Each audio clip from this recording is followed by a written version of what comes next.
Você pega o celular, abre uma aba, acha que vai durar ali por volta de 1 segundo para ver alguma coisa, né, ver se alguém mandou alguma mensagem, se tem notificação, e quando você menos percebe, já passou mais de 40 minutos que você perdeu vendo coisas que não importam. E o pior, a maioria das pessoas acredita que isso acontece por preguiça, falta de disciplina, mas talvez o problema não seja preguiça. Talvez o seu cérebro tenha sido treinado para nunca mais ficar em silêncio. Todo mundo fala sobre aquele hábito dos 21 dias, né, como se fosse um passe de mágica que dependesse do calendário. Na verdade, biologicamente falando, esses 21 dias eles representam o tempo em que o seu cérebro leva para poder se modular para um novo hábito. Ou seja, ele se prepara para algo novo que você está começando a fazer ou aprender. Antes da gente entrar no conteúdo, eu preciso que você se inscreva no canal, tá bom? Ativa o sininho para mais novidades que eu e a Rebeca, minha esposa, vamos estar lançando aqui, tá bom? Eu garanto que esse conteúdo vai fazer a diferença em sua vida. Estudos mostram que quando nós estamos trabalhando no escritório ou em qualquer outra coisa, o nosso cérebro só consegue focar em uma coisa de cada vez. Ou seja, mesmo que você esteja com o computador aberto e várias abas, o seu cérebro vai focar em uma coisa de cada vez. Isso acontece no máximo em 40 segundos antes que você mude o foco para outra coisa. E se alguns aplicativos ou outras ferramentas, né, que você utiliza para trabalho ou para comunicação estiver perto de você no celular, esses 40 segundos caem para 35, porque a facilidade de você se distrair daquilo que você está tentando focar é muito maior. E esses 40 segundos são dados extremamente importantes e assustadores que a ciência moderna atual descobriu sobre produtividade. E esse número ele veio de um estudo liderado pela psicóloga Gloria Mark, da Universidade de Califórnia, que estuda como a tecnologia consegue afetar a atenção hoje no mundo real. Para você entender a gravidade disso, nos anos 2000, o tempo médio que uma pessoa conseguia ficar parado, focado em uma única tela, era de até 2 minutos. E conforme a tecnologia foi avançando, ou seja, mais entretenimento, mais distrações, isso caiu para 40 a 47 segundos. E foi exatamente tentando entender isso que eu encontrei um estudo sobre um pesquisador muito conhecido americano, Chris Bailey. Ele descobriu que um dos maiores problemas da nossa geração não é a falta de capacidade, mas sim o excesso em estímulos. Em uma de suas pesquisas, Chris Bailey mostra que o nosso cérebro foi condicionado a viver em um estado constante de recompensa. Ou seja, cada notificação, cada curtida, vídeo curto, notificação de tela, mensagem de texto conseguem liberar pequenas doses de dopamina. Aos poucos, a sua mente começa a ficar viciada somente em novidades. É por isso que as tarefas normais elas começam a parecer tão insuportáveis. Talvez tarefas que você até tinha o costume de fazer. Ler um livro, que talvez você fazia isso com frequência hoje, parece que demora demais, que o livro nunca acaba. Trabalhar parece pesado demais. Estudar parece ser muito cansativo. Mas eu preciso te dizer isso.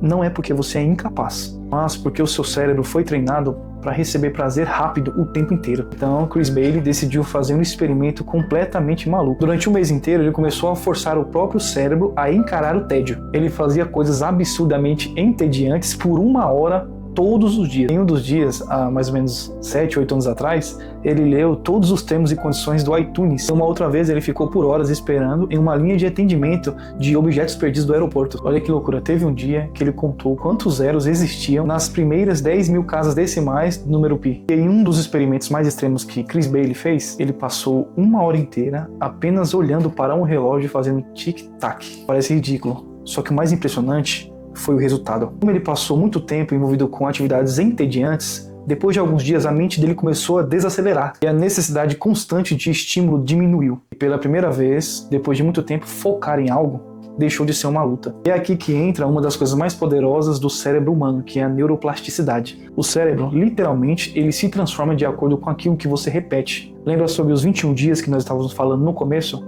Se trata disso.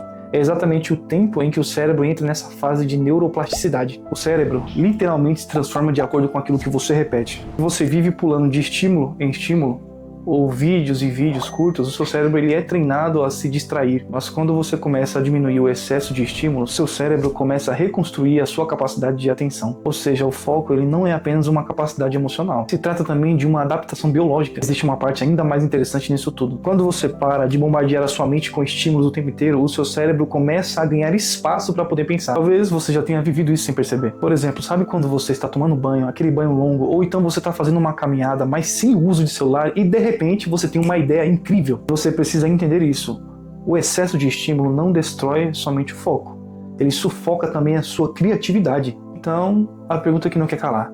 como que a gente começa a recuperar isso? É que interessante, Chris Bailey, ele sugere 2 práticas simples. A primeira, e você vai precisar se esforçar muito para isso, criar um ritual de desconexão. Existem pessoas que não conseguem, parece impossível, passar mais de 10 minutos do seu dia offline. Ou seja, o cérebro nunca consegue descansar. Então você precisa criar alguns períodos do seu dia, da sua rotina, sem usar a internet. Principalmente à noite, onde se inicia o seu momento de descanso. Segunda prática, você vai precisar reaprender a ficar entediado. Se você estiver esperando alguém, que a pessoa está demorando para chegar, ou você estiver em alguma fila e a fila está longa demais e demorando, ou então somente parado em algum lugar, você precisa resistir ao máximo ao impulso de pegar o celular. Fique ali só por alguns minutos. Entenda isso. Chris Bailey, ele só precisou fazer isso pelo menos 1 hora todos os dias. Então você não vai ficar sem o aparelho, sem a televisão, sem o computador 12 horas por 24. Você precisa treinar o seu cérebro, nem que seja por 1 hora durante o dia. Porque é exatamente nesse silêncio do tédio que o seu cérebro ele vai começar a se organizar, ou seja, a neuroplasticidade vai começar a acontecer. E talvez essa vai ser a parte mais importante de tudo isso. A qualidade da sua atenção vai determinar a qualidade da sua vida. E por favor, grave isso e não esqueça, aquilo que domina a sua atenção vai dominar o seu futuro. Então se você quer construir uma mente mais forte, mais disciplinada e muito mais focada, talvez o primeiro passo não seja adicionar mais estímulos, e só aprender a desacelerar um pouco. Se você gostou desse conteúdo e quer estar nos acompanhando, se inscreva no canal, ativa o sininho, não esqueça de dar o like, que isso nos ajuda muito, e pode enviar esse vídeo para a primeira pessoa que vier à sua mente, que talvez seja tão distraída quanto você, ou você é focado e só quer ajudar alguém a ser focado também, tá bom? Nos próximos vídeos nós vamos se aprofundar mais sobre a mente, disciplina, produtividade e princípios que de fato vão transformar a sua vida. Até a próxima e muito obrigado.